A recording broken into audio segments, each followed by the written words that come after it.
concrete and rock and stone. The European forts all were either in a diamond or a pentagon shape with readouts all the way around the outside so that you could cover every wall from every possible angle. So that was his contribution to this, was changing the way they were doing it, not changing what they did in the end. I honestly think he made it quite a bit more secure of a fort, but when you think about what could have happened, they didn't get any artillery up here to shell the place. But if they could get cannons up here to put on the wall, what would have happened if the French would have brought up 4 24-pound Coehorn mortars on mules? This wooden fort wouldn't have lasted 2 days to artillery pounding. So by them putting up the light cannons all around it and basically saying to the French, come and try to take it, we outgun you, they stopped that position from happening, but it was more luck than anything else. The actual death of the fort was totally political, could have been completely avoided, and it happens about every 40 to 50 years, it seems, in human history. There's one thing we learn from history. We don't learn from history.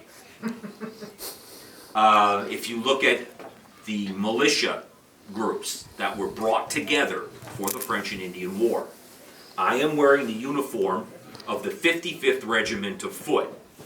I do not belong to the 55th Regiment of Foot, but they are garrisoned in Charleston, South Carolina, where this militia unit was originally mustered out of. But the militia unit was made active and it was brought into the British Army. And it was brought here as the independent company of South Carolina. You're thinking to yourself, South Carolina, I'm standing in Tennessee. If you go east, you hit North Carolina. Yeah, but the problem was, North Carolina, from here, you have the Appalachian Mountain chain between A and B. Where the people that marched up from the coast came from is up the riverbeds that led up to where Charleston now stands. So they didn't come the same way, they came reverse, the least possible resistance. In other words, follow the water up, use canoes, longboats, whatever, as far as you can. Offload everything that you have to offload, put it on pack animals. Carry the pack animals, then go overland, and you dodge as many of the big rivers and stuff as you can. But it also means that between here and Charleston, where they started, they marched 450 miles. And the first trip here with their heavy equipment and their artillery was 1 month, 1 week. 5 weeks on the trail.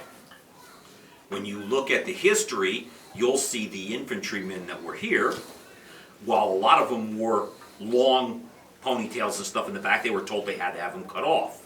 I think mine's still intact, but it's chopped. Or is it under there? Nope. Nope, lost it somewhere. Anyway, I had a club back, kind of small, but the reality of it is they were, and the hats, everything was trimmed down shorter to be used in the field rather than on a street. Well, with all of that being changed and us being militia, you'd think, well, what does that have to do with later history? You realize the militias that were in fact put together for the French and Indian War, they were never disbanded when the war ended. These are the same militia units that were around in 1776. They were started, armed, and trained by the British Army. And then the British Army turned around after the war was over and said, we're going to tax everything that we can stamp. We're going to quarter our troops in your houses. If you don't know what I'm talking about, look up the Intolerable Acts, which happened about 10 years after the end of the 7 Years' War, which we know as the French and Indian War.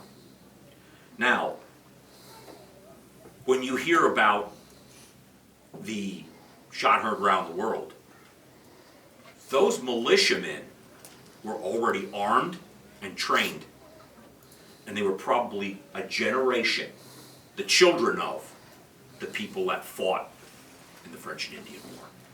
So another one you can look at is the Patriot. Well, there's a lot of faux pas in the Patriot.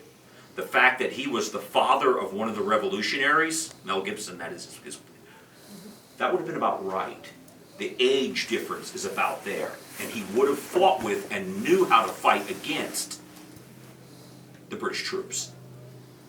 Now, that brings us to the fact that this is 1756. See how closely it ties to 1776. Questions? Anything else you need to know? Politics, weapons, construction techniques.